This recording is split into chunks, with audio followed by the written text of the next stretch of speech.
What's up, everybody? This is Jimmy with Trade Decoded. It is May 13th, 2025, and I'm not going to waste your time today because, well, I got to leave here in just a few minutes, so I got to keep this video shorter than 15 minutes.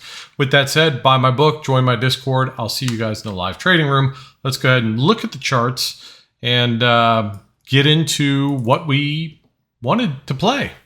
So here we are.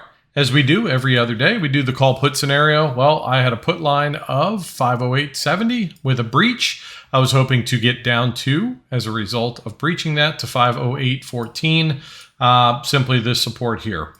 To the call side, 509.85, hoping to at least make it up to the 510.69. So that was a much cleaner and better move to the upside because we were technically kind of moving down into the open. I was prepared for puts. Now, this was very much looking like yesterday, where we had a situation where ADD was going in one direction and the Qs were going in another. Yesterday, it worked out just fine. Today, it didn't. I jumped into this trade because the Qs breached through our put line. I was hoping to make a quick move right down to 508.14. We started to make our way down there, could not get low enough. And then the Qs. So our stop loss was if we got back above 509.26. We got back above 509.26, which is when I got out. But the beauty is that SPY and Qs at the time were kind of disconnected from each other. Thank you, ADD. So basically what was happening was I had told everybody, guys, this doesn't look like it's working out, because the Qs were telling us it wasn't going to work out before SPY was. ADD was keeping SPY below that pink line. I marketed out of this trade for a very, very small loss. It was a 4.5% loss, but a loss nonetheless. So that was my first red trade in quite some time, but that's all right.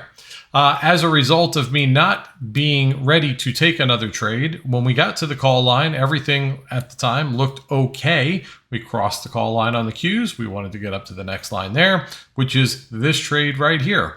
That would have been great. It would have made up for my losing trade, and I would have been happy to take that trade. But I wasn't prepared, so I didn't.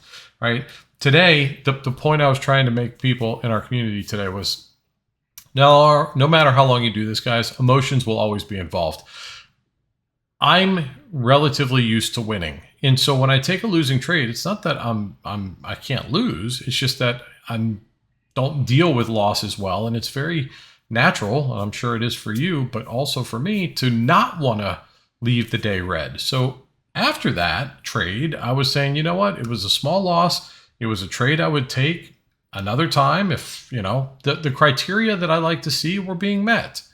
I took the trade. It just didn't work, and that's okay. The good news is we were able to spot that it wasn't working before it got bad. So the Qs gave us the likeliness that this was not going to work out before SPY actually made it worse.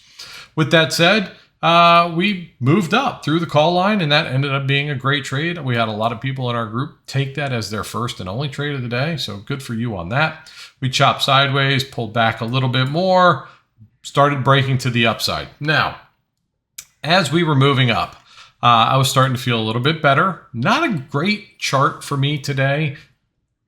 And here's the thing. I was lacking confidence in the chart, not because the chart wasn't telling me a clear picture, but because the chart failed me earlier.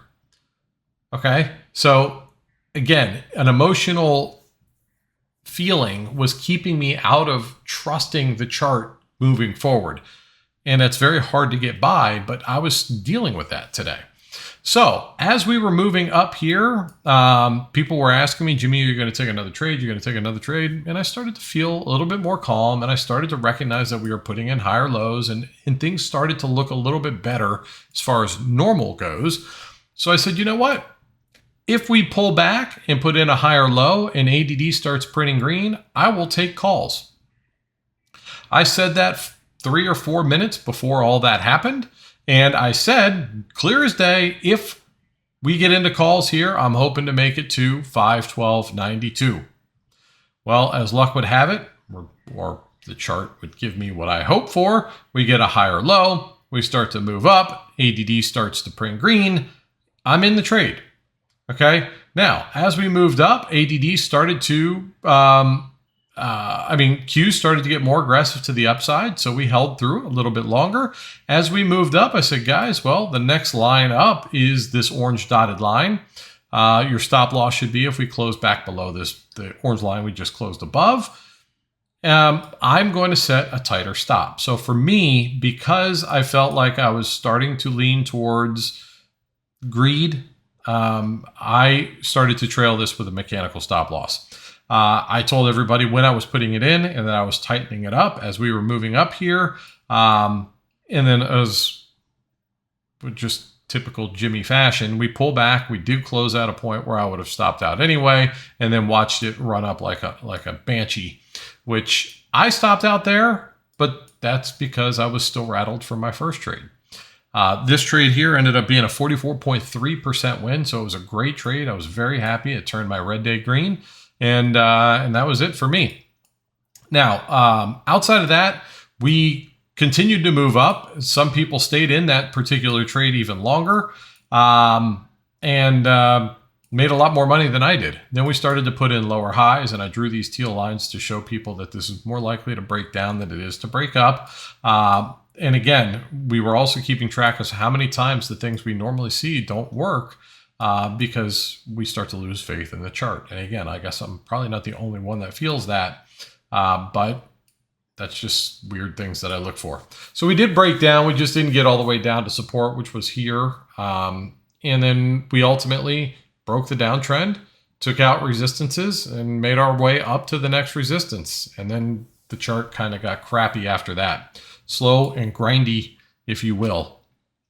So with that said, not much from me today. A lot of that was because, well, I took an L in the first trade and fortunately found a nice trade that I wasn't really comfortable taking. But again, it's a trade. The second trade I took was a trade I would take 10 times out of 10. But for whatever reason, and I'm just going to go out and say emotions, I was not feeling comfortable taking the trade. But I put it out there in front of God and everybody in our entire community. And I said, guys, if this, and this happens, I'm going to trust the chart is going to do what it would normally want it to do. And I'm going to take the trade. It did this, and this. The chart did what I hoped it would do and some more. And we got to make some money.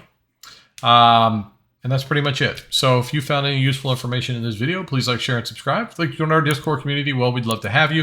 And if you'd like to learn how to do what I do, I have a book that explains all of it. It's 200 pages long. It's a real book. It's an easy read. And there's a lot of good examples and pictures and stuff like that in there for you. Also, some live charting sessions for my book buyers. Okay. So if you're interested in that, this is what it looks like. And it is in the Amazon store.